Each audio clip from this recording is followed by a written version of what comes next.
Sebab dalam ucapannya beliau mengatakan bahwa sesungguhnya pandangan yang haram itu tidak lain adalah anak panah yang beracun yang diberikan oleh iblis.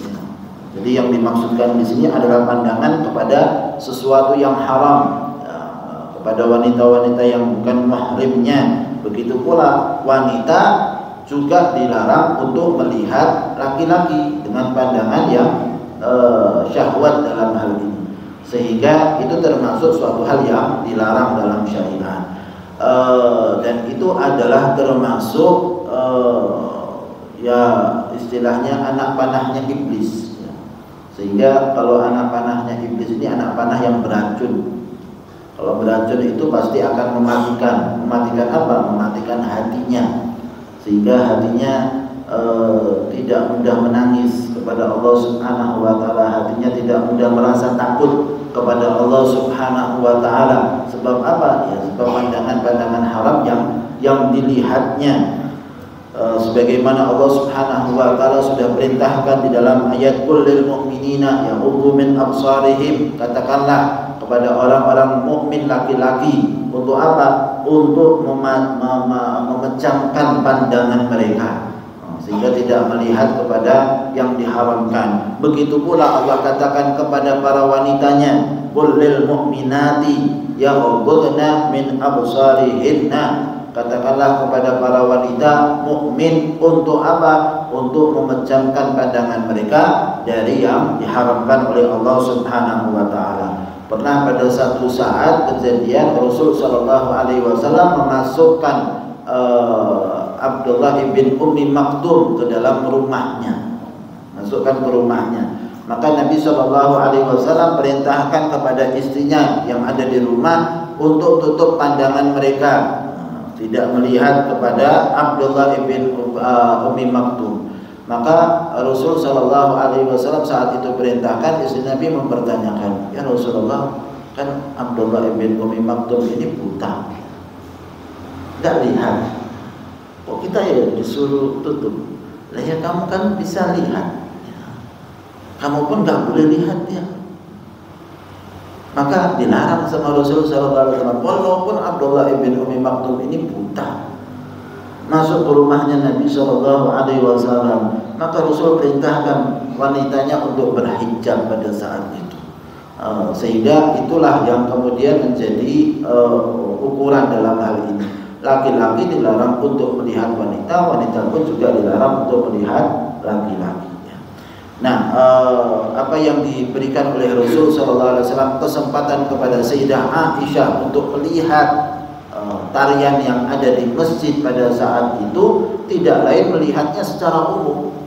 Kalau melihat secara umum tidak apa-apa, diperbolehkan dalam syariat, tapi tidak boleh melihat tertuju kepada seseorang. Nah, dalam satu kisah disebutkan, wa kana nabiyyun minal anbiya, ada seorang nabi yastasqi huwa wa qaumuh, meminta hujan kepada Allah Subhanahu wa taala beserta dengan kaumnya.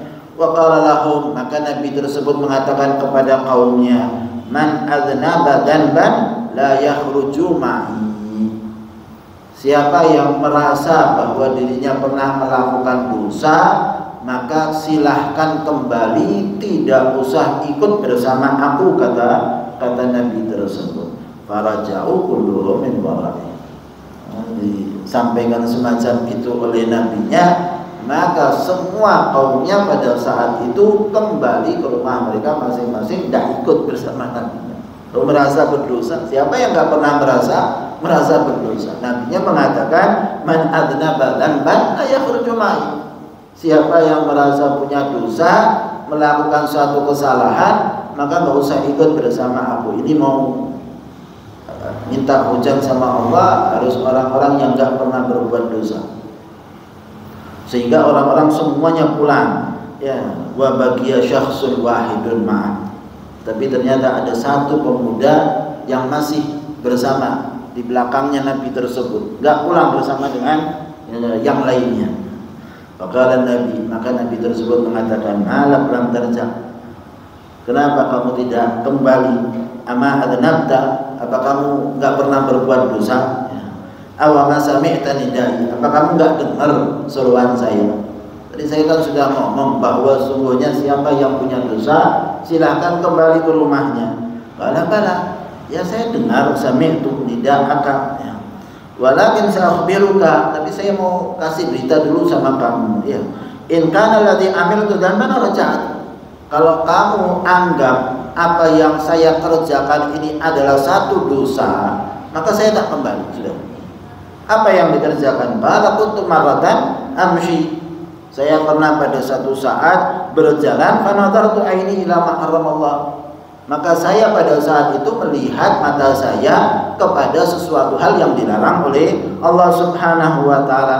Faqultu bi nafsi, ketika sudah merasa bahwa matanya berbuat dosa, aku katakan kepada diri aku, ya, ainun tahmiluni an andura ilal muharram, mata yang membawa aku menuju kepada apa yang diharamkan oleh Allah Subhanahu wa taala, la tusahibni abada, jangan menyertai aku selama-lamanya. Faqala'tuha, maka dicabut matanya sehingga dia enggak punya mata. Itu sebab apa? Dulu pernah berbuat haram, lihat sesuatu hal yang dilarang, maka langsung kemudian dia katakan enggak layak ini untuk ya bersama dengan saya, maka matanya dicabut ya.